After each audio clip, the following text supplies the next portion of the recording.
Hola, bienvenidos a una nueva conversación pendiente. Hoy es domingo 21 de junio.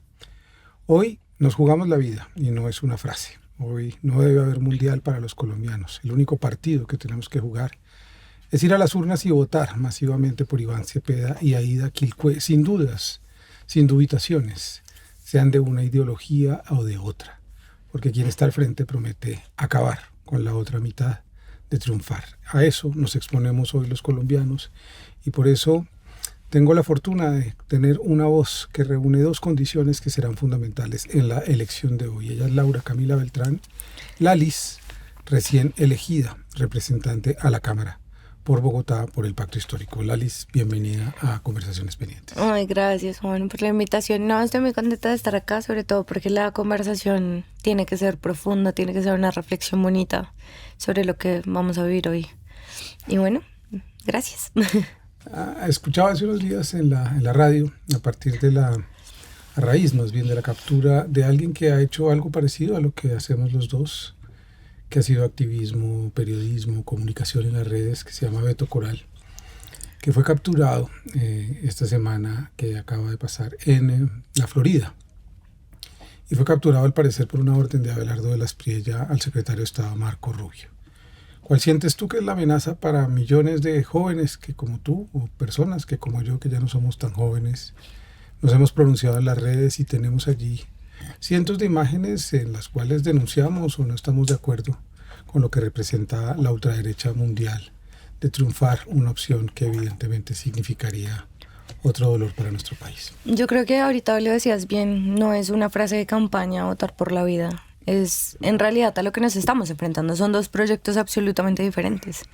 Y el proyecto de Abelardo es abiertamente violento. Abiertamente. La gente que lo sigue o sus líderes de alguna manera pidieron durante días y meses que le quitaran la visa a Beto todo el tiempo por Twitter. Y él, previo a que a él lo capturen, sube una imagen donde dice: hoy les vamos a tener noticias a los colombianos en el exterior, buenas noticias, y aparece el logo del quitavisas, que es la persona pues como que se ufana de hacer eso. Ando. Horas después, cogen a Beto sin ninguna razón, y según lo que dice Daniel Coronel, es que Beto le dice que el agente de ICE le dice: ¿usted qué hizo? Porque esto fue una orden del secretario de Estados Unidos. Y me parece entonces que eso es lo que nos disputamos, una persecución absurda, y lo han dicho abiertamente. Es decir, acá no se necesita instaurar narrativas de nada. El señor ha dicho abiertamente que hay que acabar con el petrismo, que hay que destripar a la gente que no piensa como nosotros. Dice un periodista, colega de nosotros en Blue Radio, Felipe Zuleta, que nos toca escondernos después del 21. Entonces ahí te digo que nos estamos jugando literalmente la vida. En el mejor de los casos nos matan porque no hay que sufrir una tortura. Pero en el peor vamos a estar absolutamente perseguidos constantemente. Es un gobierno absolutamente violento. Tú conoces eso porque tú eres mujer y las mujeres saben de qué hablamos cuando hablamos de sentirse siempre insegura en la calle, de ir a un lugar y a veces no poder mirar a los ojos porque uno está prevenido, de ir a una fiesta y no saber con quién hablar o con quién no hablar, o a quién recibirle un trago o no recibírselo, de subirse a un carro de noche solicitado por teléfono y estar nerviosa hasta que llegue a su casa. Y yo creo que hay una reflexión sobre lo que quiere decir el patriarcado llegando al poder, un patriarcado exacerbado como el que representan estos seres, pero que está instalado también en la cultura de muchos y de millones de hombres en Colombia. ¿Cuál es tu reflexión como mujer sobre eso que han tenido que vivir millones de mujeres en este país y en el mundo? No complejo, cuando uno analiza la defensa de los derechos humanos, te pones a pensar qué es las violaciones de derechos humanos, y las mujeres los vivimos a diario, a diario. O sea, a diario estás enfrentada a 500 situaciones que te vulneran tu capacidad, ¿no? Y en el ejercicio político más. O sea, las mujeres estamos expuestas a 1.000.000 de violencias dentro de ese escenario. Y Abelardo, por supuesto, no es la mata del aliado, ¿no? Es abiertamente misógino. Porque además la gente se escuda un poco en el que él fue abogado de ciertas personas, pero que eso no tiene que ver con él. Pero si un abogado está planteando abiertamente que a uno lo matan por amor, pues de plano te quiero decir que es su perspectiva. O sea, es la forma en que tú piensas, en la forma en que tú defiendes y en la forma que tú defines. El tipo defendió hasta un violador en Pasto, que eso los pastusos se acordarán cómo fue pues todo ese drama. Y allí hay un odio exagerado contra las mujeres. O sea, Abelardo es misógino y de ahí para abajo todos. Pero mira, fíjate lo que pasa ahora, que es una lectura un poco más real de lo que ha pasado en ese auge de la derecha en América Latina. Y yo siento que mucha gente nunca pudo con la obtención de derechos. Es decir, la gente salió del closet cuando escucharon a un Milei, a un Bukele o a un Trump o incluso a un Abelardo hablando sobre quitar libertades, porque nunca estuvieron de acuerdo con otorgar esas libertades. Entonces un poco salieron del closet y no es que la sociedad se haya podrido, es que estaban allí. Solo que en los avances de la sociedad intentaron como, no, creo que esto se ve un poco mal si lo decimos, creo que si hablamos de quitarle derechos a las mujeres, pero ahora se soltaron. O sea, creo que salieron del closet un montón de machistas, misóginos horribles, que finalmente no vamos a tener un gobierno que nos proteja, cero. O sea, te digo, el gobierno Petro ha hecho lo que ha podido, le falta, por supuesto. Hacia el tema de las mujeres, absolutamente. Pero con Abelardo no va a haber avance. Es un retroceso absoluto y un aumento de nuestra violencia, estoy segura. Y tú que has hecho campaña todos estos meses y que llevas tanto tiempo haciendo comunicación, ¿cuál es tu reflexión sobre por qué las mujeres no terminan de entender, incorporar, reaccionar ante una amenaza tan evidente, no solo de Abelardo, la de sus propios compañeros de vida, que muchas veces las someten, las amenazan, y ese miedo no termina de resolverse, esa violencia no termina de tener la solidaridad de otros hombres o de otras personas que supuestamente deberíamos tenerla? Yo creo que también es un tema de educación. Ayer hablaba un poco de ese tema con una amiga. Y le decía, no, claramente no es culpa de las mujeres no hacer, ¿no? No reflexionar, no entenderlo, ¿no? Porque nosotras todo el tiempo hemos estado sometidas a eso. Algunas somos absolutamente privilegiadas con lo que vivimos, con lo que sabemos, con el conocimiento que tú adquieres. Y justamente esa es la lucha constante, cómo democratizas esas emociones y ese conocimiento hacia las demás mujeres. Porque una mujer de ciudad, bueno, pero una mujer rural que está sometida constantemente a su esposo y que no puede decir nada porque no tiene dónde salir. O sea, yo creo que allí hay unas dimensiones que son bastante interesantes de entender. Ahora, lo que pasa con Abelardo un poco es que yo creo que es una persona aspiracional, ¿no? Entonces, en esa misma lógica, uno necesita un hombre que le resuelva, que sea fuerte, que me jale, que me, ¿no? Y ese es Abelardo. Esa es la figura que intenta mostrar, que además se ve profundamente un hombre inseguro, porque quien tiene que decir que tiene fuerza todo el tiempo para que tú lo entiendas, pues es absolutamente inseguro, ¿no? Pero es eso, Abelardo es un sujeto, un modelo aspiracional, del cual la familia tradicional, la religión y tal, son esas mujeres como más vinculadas allá. Yo necesito un hombre que me resuelva, no hacer parte de, necesito que me lo resuelva. Y yo creo que tampoco es culpa de ellas, pero sí es un trabajo interesante cuando uno va a la calle al uno a uno. Entonces eso sí nos ha pasado, que nos sentamos a hablar y tal vez una que otra mujer sale con una cosa de esas y ya después de una larga conversación, ellos terminan diciendo, sí, no, claro. Es que, claro, cuando le muestra el paquete a una periodista o dice esto, se llama machismo, claro, no, sí. O sea... Por supuesto no estaba sugiriendo que era responsabilidad de ella, sino de la sociedad que no ha sido capaz de entender que hay un grupo que está siendo sometido a un genocidio. Es decir, la masacre no es que vaya a ocurrir, es que ya está ocurriendo en Colombia, se asesinan 3 mujeres a la semana y no pasa nada y todos estamos tranquilos y seguimos viviendo como si las mujeres merecieran morir por ser mujeres. Esa es un poco la reflexión a la que te invitaba. Pero hay otra suposición que a mí me parece muy interesante para entrar también en tu propio horizonte político. Y es que en Colombia se decía que las clases populares eran las ignorantes, eran los borregos que iban a las urnas sin saber, que los manipulaban. Y resulta que en Bogotá, que es el lugar donde tú creciste, naciste y por el cual eres representante de la Cámara, el sector popular hoy es capaz de emanciparse y de decir basta y de votar por una opción de la vida. Pero en cambio las clases más educadas eligen esa opción de la barbarie y de la violencia que está proponiendo el candidato de la Espriella. ¿Cómo lees tú esa ciudad en la que creciste? En Soacha, en Bosa, después en Barrios Unidos. En fin, tú has pasado por varios lugares de esta ciudad y ahora consigues un lugar para representarlo en el Congreso de la República. Yo creo que Bogotá igual siempre ha tenido una característica súper clasista, ¿no? De todas maneras, la ciudad está dividida en estratos y entonces en el sur está la gente pobre, ¿no? Y en el norte la gente rica. Un poco ese es el concepto que tiene la gente. Y esto para decirte que finalmente yo creo que hay un ejercicio que hizo el presidente Petro interesantísimo frente a la democratización de la política. O sea, ustedes lograron desescalar, digo ustedes porque quienes hicieron parte de los ministerios, el presidente, lograron desescalar un mensaje y pasarle a la gente la posibilidad de participar también en esos debates y entender los debates. Entonces, la clase popular a la que llaman ignorantes, quienes lo ha vivido constantemente, solo que no tenía nombre. Para algunos tiene nombre, ¿no? Se llama como desigualdad, fascismo. Para ellos es no tener que comer. Para ellos es no tengo cómo moverme, me tengo que colarme en Transmilenio porque no tengo para el pasaje. Y porque yo pagué mi universidad vendiendo dulces en Transmilenio. Sé perfectamente que no es tener plata en el bolsillo. Y sé perfectamente que no es tener en la nevera algo. Comía molipollo, que era además barato y delicioso. Pero tú lo entiendes y además con una anotación frente a lo cultural. Yo creo que los estratos populares pensamos en colectivo. De hecho, de allí salen las organizaciones, ¿no? De lo colectivo. Entonces hagamos la huerta comunitaria porque doña Inés no tiene que comer. Entonces vamos a sembrar la huerta. Entonces vamos a hacer una vaca. Siempre pensamos en colectivo. O sea, yo mi barrio lo recuerdo de la forma más colectiva posible. A alguien le faltaba algo y todos caíamos a ayudar, ¿no?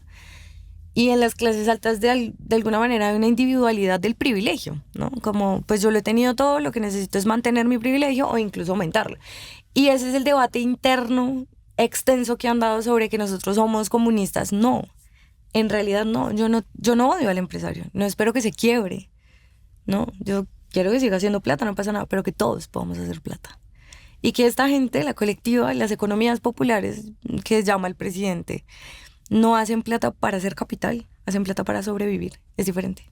Y para vivir. Es una lucha tuya, la economía popular. Ahora acabas de hablar que tú misma Sí. que financiaste tu universidad vendiendo mercancías en los buses, dulces y demás, que es la manera en que casi el 45-50% de la población colombiana, si no un poco más, vive. Y esas personas son llamadas informales, que es un contrasentido, ¿verdad? Es la economía de la gente. La mueve. ¿Qué es lo que has pensado sobre el tema de la economía informal y de lo que quieres proponer en la Cámara de Representantes? Bueno, eso depende de si uno es gobierno o no. El escenario es complicado porque además la consolidación del Congreso también depende de quién gana. O sea, no solo los partidos, porque los partidos no son, algunos partidos no son afines, no son como muy leales a los principios que dicen tener, ¿no? El Partido Liberal, o sea, no es el Partido Liberal a las ideas, ¿no? Es un partido de gobernabilidad. El Partido Conservador, el Partido de la U. Entonces tú ya sabes más o menos qué bancada vas a tener. Ahora, en un posible gobierno de Abelardo, pues lo que va a tocar hacer es oposición, intentar frenarle desde la capacidad legislativa todo lo que él quiera plantear. Porque además las promesas que él hace son de reformas constitucionales. Entonces va a tocar en la comisión primera, muy duro pararnos, para evitar que eso ocurra, ¿no? Digamos, eso en principio hay que tenerlo claro. Constitucionales para que la gente que nos ve Pero entienda. cuando el man dice que vamos a darle porte de armas, prometen cadena perpetua, pues amiguito, eso tiene que pasar un proceso enorme. O sea, eso no es soplar y hacer botellas. Cuando habla de construir cárceles, pues eso todo pasa por el Congreso. Todo, absolutamente todo pasa por el Congreso. Me pregunto yo, ¿cómo lo va a hacer? ¿No? Porque además tiene un bloque de parlamentarios que vamos a hacer oposición, pero otros van a terminar allá aliados, porque ya lo cantaron, ¿no? El conservatismo, la U, bueno. Y allí entonces vamos a tener un escenario bien difícil, ¿no? Entonces, por un lado vamos a resistir, pero digamos que seamos gobierno y que hoy salga todo de la manera más positiva posible. Vamos a creer que sí, lo vamos a lograr. Vamos a ganar, pero si eso pasa, entonces ya nos empezamos a plantear, por ejemplo, las economías populares desde las plazas de mercado. Bogotá y a nivel nacional ha dejado absolutamente abandonadas las plazas de mercado. O sea, parece ser entonces que se ve mejor un D1 o un ARA que los campesinos vendiendo sus productos. Entonces, cuando tú te vas a hacer el tour por Bogotá, se han cerrado más de 3, incluso más. Y las demás las han deteriorado. Entonces ya no les dan luz, les cobran algo que es impagable, el IPES les pone multas, porque el IPES parece ser más bien enemigo de los vendedores. Entonces constantemente los están persiguiendo. Y creo que en principio reconocer la estructura de la plaza como patrimonio cultural va a ser algo para frenar un poco la violencia que vamos a tener allí. Entonces ya después nos damos debate sobre cómo funcionan las economías en los barrios, ¿no? ¿Quién es el que lleva los alimentos a la plaza? Que son los campesinos circundantes en Bogotá. del Sumapaz, de Usme, ¿no? De Ciudad Bolívar. Es decir, nosotros tenemos un territorio rural que te digo que puede ser más extenso que el urbano en Bogotá, ¿no? Y allí los campesinos nunca tienen dónde vender porque simplemente las plazas no están. Entonces allí hay unas garantías casi que constitucionales en el reconocimiento de sujetos de especial protección. 8 millones de personas en Colombia se reconocen como campesinos. Ese es un logro de este gobierno. De acuerdo. Y yo creo que allí hay un trabajo interesante. Y en principio lo que vamos a hacer con la economía popular es la modificación del artículo 142 del Código de la Policía, porque es lo que les permite ser violentos con los vendedores informales que ven en la calle y que los golpean, no importa si son mujeres, no importa si son niños, no importa. Constantemente hay una persecución bajo la premisa del espacio público y la recuperación, pero un problema de ciudad adjudicado a personas que solo trabajan para comer, ¿no? Y que además si tú les preguntas, no es de pobretear a la gente. Ellos aman esa profesión, es una profesión. Y reconocerlo entonces también es darles algunas garantías. Y en principio hay que darnos ese debate sobre modificar ese artículo del Código de la Policía. Se lo he dicho al alcalde Galán, prepárese, va a ser un debate interesante, porque todo lo que ha normalizado la violencia contra quienes ocupamos el espacio público es culpa de ese decreto, literal, es culpa de ese artículo. Pues me comprometo a que si alguna agencia o algún lugar o alguna mirada tengo en un gobierno progresista de izquierda, ayudar, y si no desde fuera también, a que las plazas de mercado de Bogotá y el país empiecen a ser consideradas como patrimonio cultural de los colombianos. No solo por su arquitectura, que es indudable en algunos casos, sino porque la alimentación es parte de nuestra cultura, no como el candidato opina, que el ajiaco es una porquería, el Abelardo de la Estrella y todo lo que hacemos en este país. Es horrible, hasta sus mujeres. Hablas de ese artículo de la policía y me pregunto por esa otra parte de la población que tú también representas, que son los jóvenes. Y los jóvenes desde el estallido social han sido señalados, estigmatizados, muchos hoy siguen estando presos. En la radio esta semana también escuchaba a los locutores hablar que la primera línea iba a armarse si ganaba el señor fascista de la Espriella, sembrando miedo con los jóvenes, lo que quiere decir seguir estigmatizándolos, seguir poniéndolos como carne de cañón. Son los jóvenes los que pueden salvar hoy la democracia si salen masivamente a votar. ¿Qué pasa con ese sector en Bogotá y el que tú eres parte? ¿Cuál es tu reflexión sobre esos jóvenes populares? Mira, yo creo que siempre hemos sido muy organizados. Yo salí pues finalmente del estallido social y valga la aclaración que se ha instaurado una narrativa sobre que somos guerrilleros y que nos financió el ELN. Jamás tuve que ver al ELN metido en eso. Nosotros hacíamos ollas comunitarias y nos parábamos muy duro porque la policía llegaba a atacarnos y al que los compañeros perdieran ojos. Jamás en todo ese proceso hubo alguna guerrilla metida, al menos dentro de lo que yo estuve. Entonces ahora se van por allá al portal Resistencia a decir que todos los de la primera línea habían sido guerrilleros y que todos los del estallido social habían sido financiados. No, la gente estaba pasando necesidades, ¿no? Que eso no se les olvide. Y entonces los jóvenes de barrios populares, pues finalmente tenemos un compromiso y somos la mayoría, en realidad.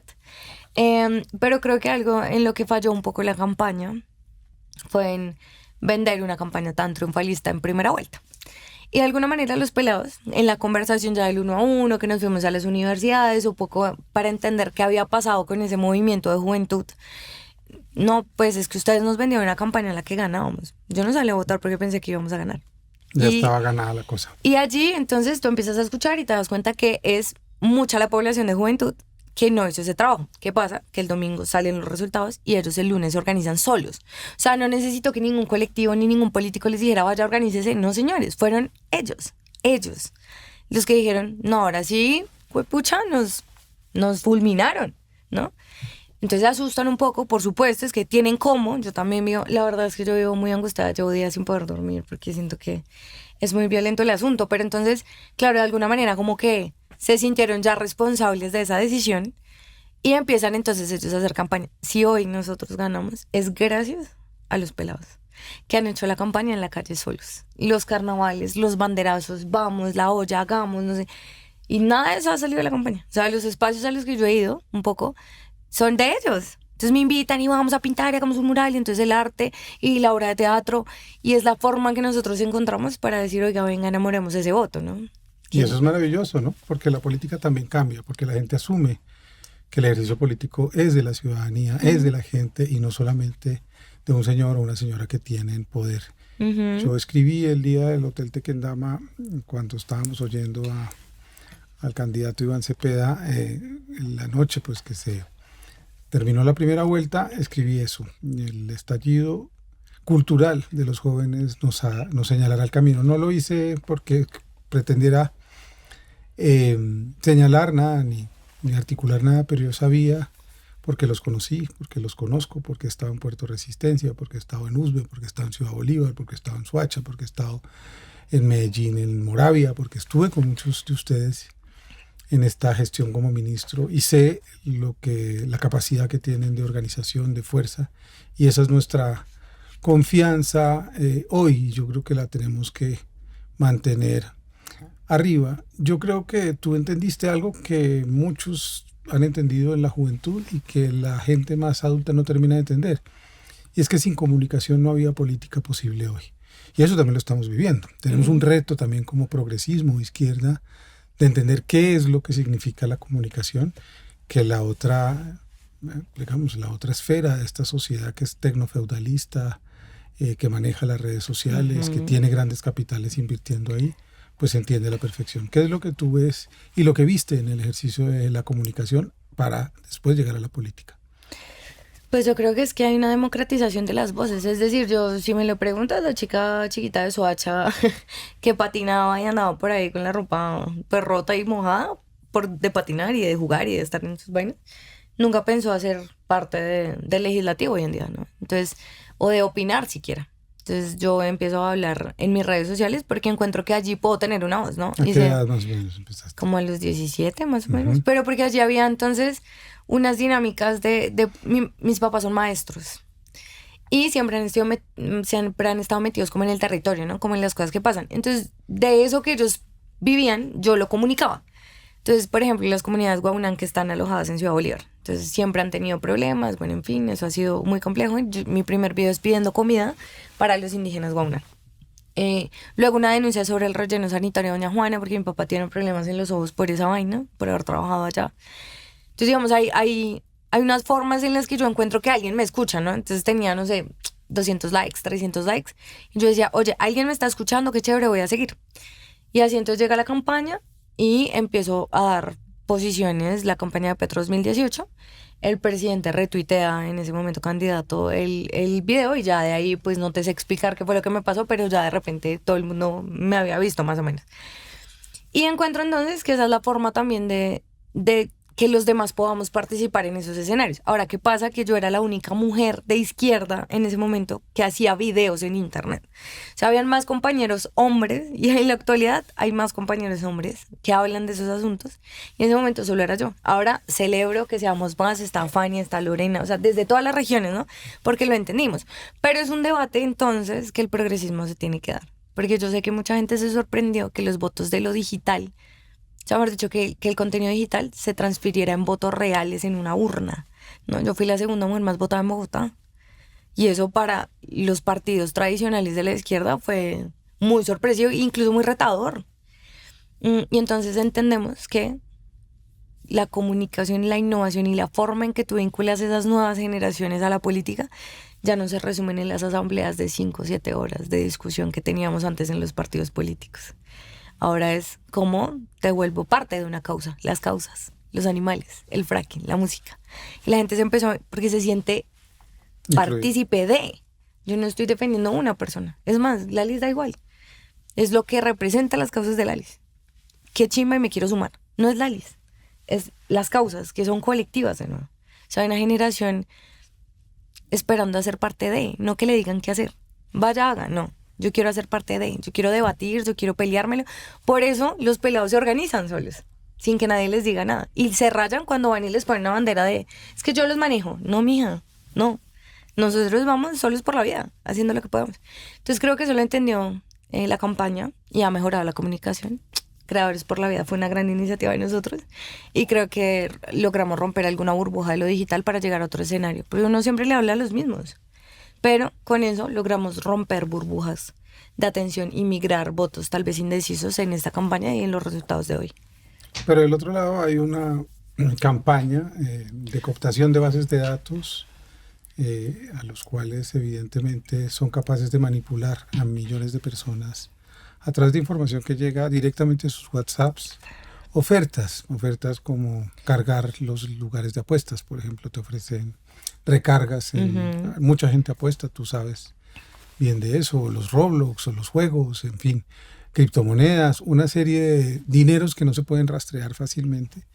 Y yo creo que no nos estamos pensando ese problema. Tú que conoces el mundo digital y que percibes la energía de eso que es bueno y de que eso que movilizas tú, ¿cuál es la contraparte de ese mundo digital? ¿Cómo también empezamos a construir algo distinto ahí? Porque creo que a partir de estas manifestaciones de manipulación y de ofertas, también la política puede convertirse en un mercado de oferta y demanda que no va a tener causa. Yo por eso te digo que nosotros debemos empezar a dar esa pelea. Nosotros, digo, el progresismo. Porque el fascismo sí lo entendió. Entonces, en Alemania o en Estados Unidos pasa que a través de los juegos se están involucrando en asuntos de guerra, en asuntos de sionismo, en asuntos de fascismo, ¿no? Entonces, como eliminamos una población, cómo legitimamos lo que está pasando en Oriente Medio, ¿no? Cómo desaparecemos a Palestina. Y todo son mensajes de juegos, de videojuegos, de Call of Duty, de Roblox, de Minecraft. O sea, está pasando, pero ellos lo entendieron, porque entendieron el algoritmo. Mientras nosotros estamos acá peleándonos en quién debería grabar un video y quién no, ¿no? y de veras eso es una discusión compleja. Entonces, también pasa acá en Colombia lo mismo. O sea, los grupos, que pueda que tú y yo no lo veamos, pero los grupos que existen en Facebook sobre el fascismo es muy duro. O sea, vamos a salir a dañar, vamos a salir a destruir. Es que hay que matarlo, es que hay que perfilarlo. Y son la misma gente que saca bates o machetes en la calle porque son organizados, porque lo entendieron. Y la derecha entendió a buena hora que necesitaba validadores de información. Entonces ahora se triplicaron los influencers de derecha, se triplicaron, ¿no? Entonces está el que va y hostiga a la gente mientras tú vas caminando y empieza a decirte, y los niños. Entonces lo entendieron, nosotros nunca caímos en eso, ¿no? Porque nosotros conocemos unas líneas éticas, que hacemos periodismo o hacíamos periodismo. Ellos hacen violencia digital. Entonces ves a la otra por allá parada en Portal Resistencia diciendo, es que esto hay que tirarlo y cuando llegue a Abelardo los vamos a tirar y se van a tener que esconder. Uy, pucha, ellos lo entendieron. O sea, ellos están en ese proceso. Mientras de este lado nos ha costado también darle voz a la renovación política de las juventudes. Porque de nuevo, en la autocrítica seguimos teniendo los mismos líderes de la izquierda. Ya basta. Dele participación a los pelados. Y no lo vea como el enemigo. No lo vea como el enemigo. No es su enemigo. Es una persona que quiere participar. Pues sí, seguimos viendo las mismas 5 caras en la tarima. Y te lo digo con todo el respeto del mundo. Pero ellos finalmente se alejan de ese asunto porque, bueno, solo está la cúpula. Nosotros no tenemos participación. Mientras del otro lado, no venga, mijo, que es que usted es bienvenido y usted es el que manda acá. Entonces yo creo que es una evaluación frente incluso a la misma estructura política que nosotros hemos tenido. Hay que darle voz a la gente, a todos. Y en esos jóvenes que están más organizados y que en todo caso apoyan la causa y que se han manifestado con alegría, con esperanza estas últimas 3 semanas, ¿qué tipo de estrategias hay para resistir a todos esos embates fascistas, a todos esos ataques digitales? Hay también organizaciones, hay gente joven pensando, en fin, algún tipo de estrategia de contrarrestar esa violencia que quieren instalar los otros. Pues en principio ellos tienen mucha plata para pautar, ¿no? Sí, claro. Nosotros no. Pero lo que hicimos fue organizarnos y crear una cosa que se llama Creadores por la Vida. Entonces, una cosa son los creadores de contenido que no... Nosotros le hablamos al mismo público. Seguramente si tú y yo hacemos el examen, la misma gente nos puede seguir a los dos. Sí. Pero no le pegamos a cierto público. Entonces lo que hicimos fue reunir a esas otras personas que le pegan a otros públicos para expandir la burbuja y romper la única que tenemos, ¿no? Que es hablarle siempre a la militancia de izquierda. Pero además lo que hicimos fue empoderar ahí sí a la gente que crea contenido y tiene 300 seguidores. Entonces lo llamamos Creadores por la Vida, versión nichito. Hay un montón de personas allí que están creando contenido constantemente, ¿no? Que están haciendo el video, la pedagogía, claramente nunca de desinformación. Eso hay que dejarlo claro antes de que empiecen, que es que tengo una bodega. No, es gente organizada que está haciendo piezas de campaña, más o menos tipo K-popers, ¿no? Entonces hacen pedagogía y lo empiezan a subir en sus redes sociales. Eso rompe la burbuja porque ellos no le hablan a otra persona.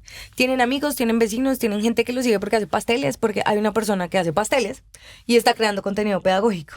Entonces ahí ya rompimos la burbuja.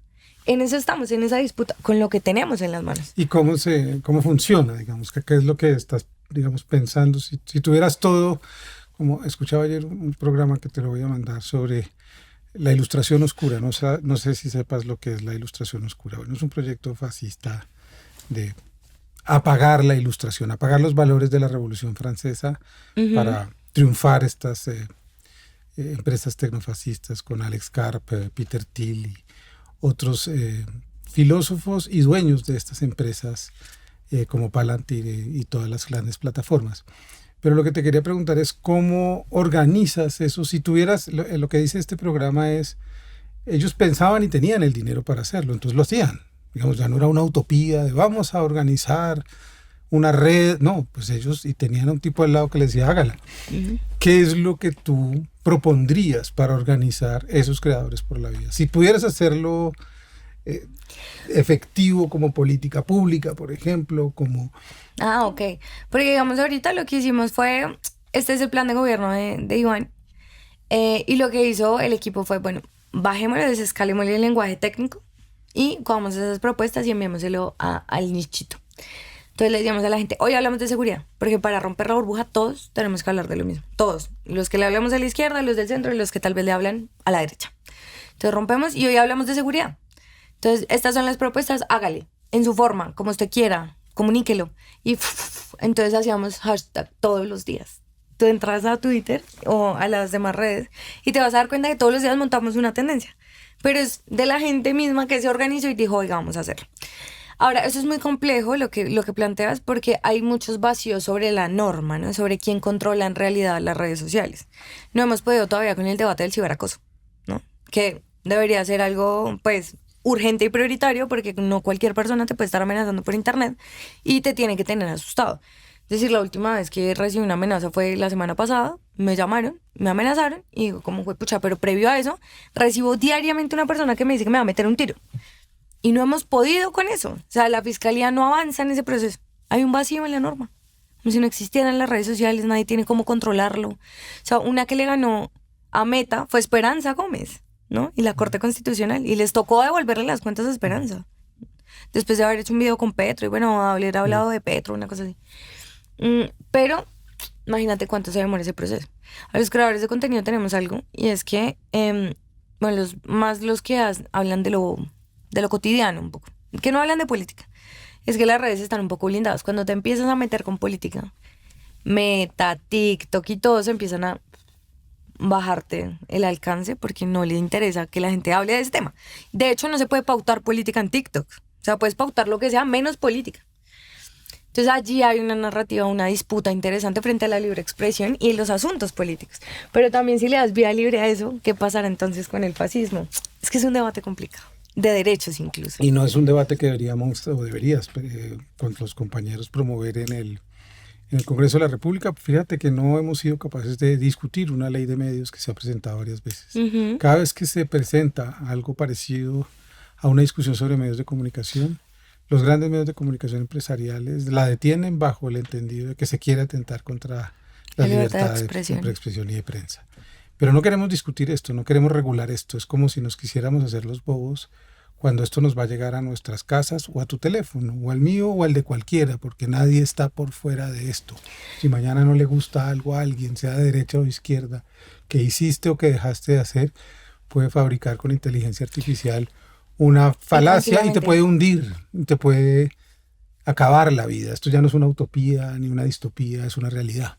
Sí, en términos de justicia, de hecho una de mis banderas es la reforma a la justicia. O sea, hay absolutamente muchos vacíos frente a ese tema, muchos. O sea, la gente ahorita dice, hace, va, y no pasa nada. O sea, sigue sin pasar nada. Y lo que te iba a decir es que, por ejemplo, en Colombia, nos hemos disputado un montón por el reconocimiento de los medios alternativos e independientes. Yo no. Las emisoras comunitarias, la gente que hace periodismo en las regiones, la gente que tiene un canal de YouTube y prende la cámara para hablarle a su población, a su municipio.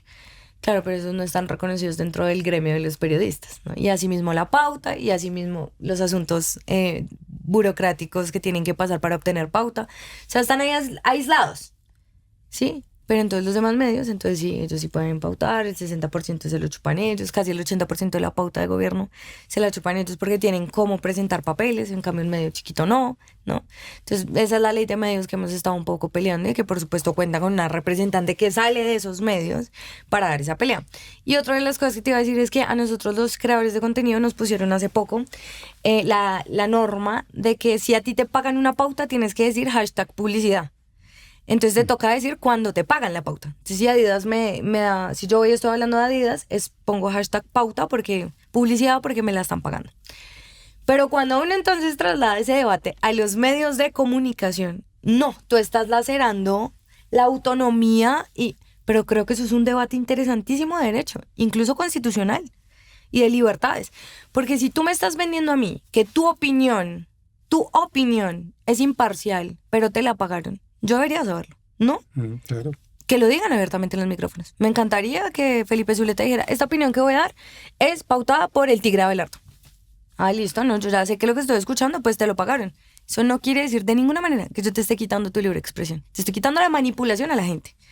Pero uno pone eso sobre la mesa y ahí van a saltar todos a decir que es que nos volvimos una dictadura, que es que queremos silenciarlos. Para nada. Toda la vida han hecho eso. Toda la vida han recibido plata. O sea, acá no. Ha pasado. O sea, semana lo que le hace a Abelardo, pues te digo que eso no es muy desde el corazón, ¿no? O sea, los Zielinski algún interés deben tener, presuntamente. Y precisamente te ha pasado a ti, porque antes de haberte lanzado a la expectativa de que conseguiste con creces de ser representante, eras una comunicadora, eras alguien que estudió comunicación y que hacía su propio ejercicio de manera independiente. Evidentemente ese independiente es multidependiente porque seguramente tendrías que hacer muchas cosas para poder vivir. Pero los propios colegas y periodistas de esas grandes medios de comunicación se encargaron de estigmatizar también a las personas como tú. ¿Cuál es ese debate que empezaron a instalar sobre muchos y muchos de ustedes? Yo creo que les ganamos un espacio que ellos tenían absolutamente ganado. O sea, la comunicación igual es un cuarto poder, es el cuarto poder. O sea, cuando tú lo manejes, lo entendió Hitler, ¿no? Lo entendió Lenin en su momento. Es decir, la comunicación siempre ha existido y siempre ha sido necesaria, ¿no? Y de alguna manera logramos romper la rectitud con la que siempre supuestamente tenían la altura moral. Somos los medios, los periodistas, los grandes. Y de repente aparecen un par de personas opinando de política que se empieza a masificar, se empieza a ampliar y ahora resulta que me puede dar un debate a mí. ¿Cómo así? ¿No? Entonces esa ruptura les generó a ellos, por supuesto, una pelea interna yo diría como de soberbia igual, ¿no? Como es que el periodista acá soy yo y usted es un bodeguero, porque así lo pintan a uno. Ah, pero tú das opiniones en micrófonos, políticas, sobre tus propias intenciones y eso ya no es ser bodeguero. O sea, tú sí eres periodista. De hecho, hay un asunto de clase ahí, duro. Porque entonces, ¿quiénes son los grandes periodistas en el país o de dónde vienen los grandes periodistas en el país? No creo que todos, pero por supuesto la gran mayoría, ¿sí? Y los demás entonces no podemos. Pregúntale a un periodista recién graduado qué espera hacer, o si ya lo ejerció. No hay opciones en los grandes medios. Encontramos los medios digitales para movernos y hacer plata además ahí. Porque yo me sostuve gracias a YouTube gran parte de mi vida. O sea, gran parte de mi vida. Yo, la verdad, entré al servicio público con los contratos que tanto me jodieron porque quería aprender. Porque para serte honesta, en YouTube ganaba perfectamente bien. Ganaba mejor. Y aún así me retiré y dije, bueno, quiero hacer esto para aprender. Pero entonces es un asunto de clase finalmente. O sea, allí al fondo hay como si fuese un delito. Entonces ellos siempre han instaurado la narrativa que nosotros somos unos bodegueros. Siempre hemos dicho cuál es nuestra posición política. Y de hecho la imparcialidad no existe en los medios. Lo ha dicho Chomsky. O sea, no existe. Uno siempre jala para un lado. Siempre hay una posición política, cultural. Siempre hay algo dentro de ti, ¿no? Pero ya cuando te lo pagan, cántalo, dilo. Dale, con toda. Pero la gente siempre supo que yo era una mujer de izquierda y progresista. Siempre. O sea, yo nunca dije, ay, soy imparcial. No, jamás. O sea, tengo unas posiciones y las voy a defender hasta el final. Tú mencionas el caso de los contratos que tuviste y uno se pregunta si esos medios, como se lo dije en un programa María Jimena Duzana, Federico Gómez Lara, no han recibido toda la vida pauta estatal. Y puedo asegurar y puedo además certificar, porque fui ministro, que todos esos medios y además recibieron, porque me parece que es justo que todo el mundo reciba dinero del Estado como medio de comunicación. En todo se pauta gobierno de turno, y eso evidentemente a ellos no les parece peligroso. Yo quiero seguir insistiendo en algo que has nombrado varias veces y que en algún momento dije voy a ir por acá, pero la conversación nos fue llevando a otros lugares. Pero el asunto de la clase me parece que tampoco lo queremos enfrentar con tranquilidad. Digamos que del lado de los estratos más altos se dice, pero es que quieren instalar una lucha de clases. ¿Qué siente una joven bogotana frente a una aseveración como esa? ¿Y cómo es la conversación entre los jóvenes hoy, por lo menos de Bogotá, en el mundo digital, sobre la clase? ¿Qué sientes tú? ¿Todavía sigue tan dividida esa sociedad en espacios de socialización, de encuentro, de conciertos, de música? Esta ciudad todavía está absolutamente partida entre clases sociales y hay tanta desprecio por las clases populares por parte de las clases altas. A mí siempre me toca hacerle la pregunta a la gente cuando sale con ese tipo de argumentos de ¿para ti qué es la lucha de clases? Porque como han instaurado tantas narrativas, entonces defender derechos humanos, no, guerrillero. Previo a eso nos toca explicar pues todo y aún así van a seguir pensando que es guerrillero. Entonces si uno habla tal vez de igualdad de condiciones o de diversificación del mercado con las economías populares o de obras por impuestos, lo que antes era obras por impuestos, pero ahora qué pasa cuando un empresario apoya las economías populares que no buscan enriquecerse sino funcionar de manera colectiva o cooperativa, ¿no? Que de hecho ese es uno de mis proyectos de ley. Yo no odio al empresariado, entonces en esa misma narrativa, no, claro, ustedes odian a los ricos, no los odiamos. Lo que queremos es que todos tengan condiciones dignas para vivir. Y eso no nos hace comunistas ni socialistas. Discúlpame, qué pena, pero no. Yo no quiero estatificar todo, como lo ha dicho Iván. No. O sea, Iván ha dicho, no quiero hacer eso. Porque la narrativa ha sido que nosotros queremos acabar con todo. Y no es cierto. Yo tengo amigos empresarios súper uribistas con los que me he sentado a hablar sobre impuestos. Y con los que me he sentado a hablar de por qué nosotros consideramos que el apoyo tiene que ir también en esas economías solidarias. Y los manes están de acuerdo. Sí, porque no hay una guerra de acabar a la gente. Nosotros no planteamos eso. Nosotros planteamos de alguna manera cómo tenemos un reconocimiento de la sociedad y unas oportunidades igual que las ha tenido todo el mundo. ¿Y por qué no? O sea, ¿cuál es lo malo de pelear por eso? Y Bogotá sí sigue siendo una ciudad clasista. En efecto, clasista. O sea, la otra vez estuve en la T. Uh-huh. Y la gente en la T, pues, no me quiere mucho. O sea, pues, claramente me ven y me empiezan a gritar cosas y me insultan y, pues, como si yo no pudiera ir a pagar la EPS allá o no pudiera ir a un centro comercial. O sea, esas lógicas de tú no entras acá. O sea, se nota que no entras acá y tú lo sientes. O sea, es real. Bogotá sigue siendo una ciudad clasista. No sé si las nuevas generaciones. Porque además eso se conjuga con las nuevas tecnologías y la aspiración a ser. Uh-huh. Quiero verme así, entonces uno sigue influencer que se ven divinas, la moda, el pelo, la cara, y todo el tiempo estás pensando, quiero ser esa persona, ¿no? Entonces un poco empiezas a desacreditarte de dónde vienes, o no quiero ser de allá, porque si yo hago parte de acá. Es un debate muy duro, pero Bogotá sigue siendo absolutamente clasista, en efecto.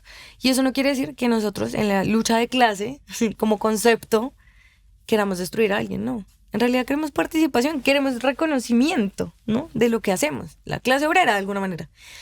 Y ese es el logro más importante del gobierno Petro, haber hecho existir a quienes parecía que no existían. Y acá estamos.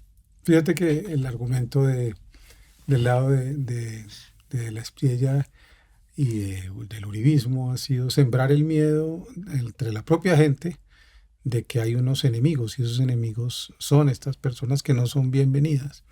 ¿Cómo imaginas tú que podemos empezar a pelear contra esa idea de que somos enemigos los colombianos? De que así uno insista en que no queremos excluir a nadie, no queremos destripar a nadie, no queremos bombardear las zonas pudientes del país, no queremos que los empresarios dejen de existir, no queremos nada de eso, pero sin embargo hay una voluntad de no creer. ¿Cómo crees tú desde los jóvenes que podemos imaginar otra manera de empezar a hablar en este país? Pues yo también creo que hay una autocrítica para nosotros mismos. O sea, nos ha costado bajarnos todavía del pedestal de la superioridad académica y moral. Uh-huh. Pues que es obvio que no quiero hacer eso. No es obvio. No hay nada obvio en la vida. Mientras el otro dice obviedades, ¿no? Y la gente lo compra porque esa es la comunicación. Firmes por la patria. No dice nada más. Un plan de gobierno de 3 hojas y firmes por... Así funciona la comunicación. Entonces, mientras ellos instauran ese tipo de cosas breves, nosotros, no, es que qué pereza explicar, porque es que es obvio, me he leído 500 libros y lo sé. Y esa superioridad no nos ha dejado, no nos ha permitido que nos toca bajar los discursos y nos toca volver al territorio y nos toca volver a las redes y nos toca volverlo a inundar, ¿no? Porque nos dejamos en el ataque, entonces nos atacan, pero ¿y nosotros cómo estamos respondiendo? Ay, me vale, no me vale, no, es un debate. Es un debate. Hay que salir a medios. No hay que dejarnos quitar los lugares políticos. Hay que salir a debates en medios grandes, ¿no? Porque hay una posición que siempre se instaura. Las veces que he ido a RCN y cosas así, todo el mundo termina diciendo, oiga, la Liz no es tan, pues no es tan boba. O sea, ¿cómo así? No es tan boba, no claro, eres no. nada. Pero lo digo es porque la concepción de los que creamos contenido es, obviamente no están preparados. O sea, ustedes que tienen en la cabeza, ¿no? Un poco el estigma. Y siempre que salgo de los medios, me han dicho como... Uy, Lalis, no, súper bien. Y yo, marica, pero la gente cree que yo, o sea, ¿qué? ¿No? Y entonces yo creo que hay que llegar a esos espacios, hay que tomarse esos espacios, hay que ir a debates en Asobancaria, ¿no? Cuando hacen los grandes foros que siempre va la misma clase, bueno, pues hay que ir a sentar una posición, seguramente nos van a mirar mal, no pasa nada, pero estás democratizando tu conocimiento, tu posición, te están escuchando, al menos 80 personas, que te pongan 20 personas, cuidado, y digan, oiga, sí, pero nos encerramos en los mismos círculos de la conversación, en los mismos círculos de no quiero hablar con nadie. No te digo, yo tengo amigos uribistas, tengo una amiga periodista que es súper uribista, se llama Catalina Suárez. Pues pucha, esa mujer y yo peleamos políticamente, pero es una maravillosa mujer. Entonces nosotros de ninguna manera tenemos que cerrarnos a la banda. Y creo que coincidimos en par cosas. Creo que además ella conmigo, pero bueno, y coincidimos. Ese es el ejercicio, no cerrarnos a decir es que mi partido y me quedo en la asamblea y yo no hablo con usted. No. Vencer el miedo también, uno de los prejuicios y la superioridad moral, eso se menciona mucho entre los jóvenes y creo que es una lección también que ha querido dar Iván, una señal, y es que uno manda obedeciendo, es que uno tiene que ir al territorio para que le señalen cuál es el camino. La gente de nuestros sectores, a veces de clases medias altas, digo nuestros porque yo vengo de ahí, opina cuando uno le dice el plan de gobierno es que vamos a construir, porque es construir un camino, ¿no? Obviamente hay unos horizontes y unos puntos que vamos a cumplir, pero yo no les puedo decir técnicamente para ver si ustedes aceptan o no, esto no es un contrato, es una construcción. Y la gente sospecha de eso porque le metieron en la cabeza que gobernar hace parte de una suerte de grupos de técnicos que saben cómo manejar esto. ¿Qué opinas tú frente a esa opinión que se nos ha metido? También para crearle miedo a la gente y hacerle distancias. Que si yo no soy técnico no me puedo meter en física nuclear, no puedo ir a, como tú quisiste entrar al Estado. ¿Qué fue lo que aprendiste? ¿Y qué es eso de lo que hablan y cómo les suena a ustedes los jóvenes eso de que hay que ser técnico, de como si esto fuera... Yo sí creo que hay que tener un conocimiento sobre algo, ¿no? Pero hay que democratizar ese conocimiento, hay que darle herramientas a la gente, no puede ser yo estudié, usted no, suerte, usted verá. Por eso nos peleamos de una universidad pública, gratuita y de calidad. Por eso nos luchamos que en la Universidad del Catatumbo haya una universidad, ¿no? En que en el Catatumbo haya una universidad. O sea, nos estamos peleando desde todos los enfoques, ya no solo el poder de la participación, sino como previo a eso le damos a la gente esas garantías de entender. Pero el poder en Colombia siempre estuvo en manos de los mismos, entonces les sirvió decirnos que no éramos capaces de entrar acá porque es que tú no sabes. Entonces quédate allá. Entonces la gente, y tú le preguntas por el tema legislativo, por el tema de las leyes o lo que sea, la gente te va a decir, no sé. O sea, siempre nos hicieron apáticos. Porque es que siempre son ellos los que están, el que se baja de la camioneta blindada, el que tiene 500 escoltas, ese es el que puede, yo no. Todo el tiempo. Entonces siempre nos excluyeron del debate. Y ahora pero te digo que valoro mucho lo que hizo el presidente Petro, de desescalar todo eso y bajarlo a la realidad cotidiana. Entonces ya la gente habla de política.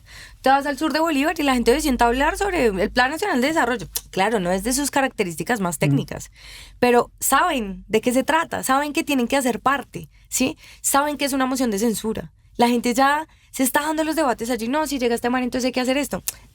Es una democratización del conocimiento, me parece maravilloso, y la participación política. O sea, eso es de las cosas que yo más le valoro al presidente. De hecho, si él no hubiese puesto eso sobre la mesa, yo no podría haber sido representante. Porque de nuevo, hay unas oligarquías dentro de los partidos de izquierda, ¿no? Entonces hay que un poco echarse puño y codo para poder sobresalir. Y yo sin puño ni nada fui, me inscribí, saqué la votación que saqué, pues chao al amigo, ¿no? Pero digamos, hay que tener siempre claro eso. ¿Tú te inscribiste eso allá en el... Claro, soy militante colombiana desde los años de... Pero fuiste... Fui, me inscribí, Chao. Por allá todo el mundo llevó, eso fue chistoso porque todo el mundo llevó como gente para apoyar, ¿no? Para que los apoyaran. Entonces, yo llegué con 3 personas. O sea, de chimba no me dejaron entrar a mi mamá. Pero llegué, me inscribí y listo, ¿no? Empieza la contienda. Entonces nos vamos para la consulta. Y en la consulta dije, bueno, pues en el mejor de los casos que me saqué 1000 votos, me parece increíble. Nunca me había medido. Y empiezo a ver cómo sube y sube y sube y llega a 27.000 y digo, ¿qué? O sea, no. Pero entonces, es gracias a la gente que ve que acá hay una lucha, una causa colectiva. No es Lalis de nuevo. ¿Qué es lo que me pasa con Iván? No es Iván, es el proyecto de la vida. Todos, de acuerdo. Que no pasaba con Petro. O sea, yo amo a Petro. De verdad te lo digo, y lo admiro profundamente. Pero creo que transitamos en Petro a el proyecto. O sea, la gente entendió que teníamos que hacer un gran proyecto. O sea, la gente se identifica en el pacto. Entonces, Iván no es el dueño del pacto. El pacto tiene su candidato, que es Iván. Es diferente. O sea, me parece hermoso. Pues yo quiero que termines con un mensaje de esperanza, de aliento. Necesitamos que hoy salgan las mujeres y los jóvenes en toda Colombia, y que tú además ojalá reproduzcas esta conversación en tus canales para que rompamos la burbuja y podamos llegar a muchos lugares, porque creo que mujeres y jóvenes como tú se merecen que les demos todo el espacio, y quienes necesitemos también dar un paso al costado lo demos, con la esperanza de que son los jóvenes y las mujeres las que nos van a señalar un camino no violento, de cuidado, de dignidad, de compañerismo, de generosidad, de hospitalidad, y no de violencia y destripamiento. Pues no, mi mensaje sería, hay que hacer el ejercicio de salir a votar. Estamos literalmente en sus manos, en los pelados y en las mujeres. Estamos en sus manos. O sea, el país o retrocede y siguen decidiendo los mismos señores de 70 años. O elegimos nosotros. Pusimos el primer gobierno progresista, podemos poner el segundo. Pero tenemos que hacerlo. O sea, tenemos que salir. Ayer tengo los ojos hinchados porque ayer vi videos sobre los jaguares. No sé si viste que hubo un jaguar en la Universidad del Amazonas. Es como si la naturaleza estuviese hablando. Como, protégeme. No, pucha, yo estaba... Los animales es algo que me toca demasiado. Y ayer lloré mucho viendo eso y decía, Dios mío, no dejen que maten a los jaguares, porque si instauran fracking y quieren seguir destripando la tierra, se nos acabaron los animales, ¿no? Entonces vean videos de jaguares, lloren como yo y salgan a votar en conciencia, con conciencia. O sea, por favor, protejan a los jaguares. Lalis, gracias por tu trabajo. Toda la suerte del mundo en la Cámara de Representantes, y todo mi apoyo para lo que llegues a necesitar. Toda mi admiración por tu camino, por tu lucha y por tu integridad. Ay, gracias. Chao. A ustedes gracias por otra conversación pendiente de hoy, domingo 21 de junio. Nos despedimos diciendo lo que hemos dicho en las últimas 5 temporadas, después de casi 130 programas y conversaciones. No quisimos durante estas 5 temporadas nunca tener la razón, pero sí llenarnos de razones para un momento como el que vamos a vivir hoy. Aquí han hablado mujeres, personas de pueblos originarios, pueblos afro, sociólogos, antropólogas, educadores, deportistas, que componen un conjunto de voces de un país digno, diverso, bello, que se merece un destino en donde podamos estar juntos, aún sin querernos mucho. No nos merecemos que nos destripen. Nadie se merece en Colombia la promesa del aniquilamiento. Hoy tenemos una responsabilidad con Colombia. Hoy Conversaciones Pendientes le dice a los que la ven, por favor, salgan desde ya organizados, juiciosos. Hoy nos jugamos la vida.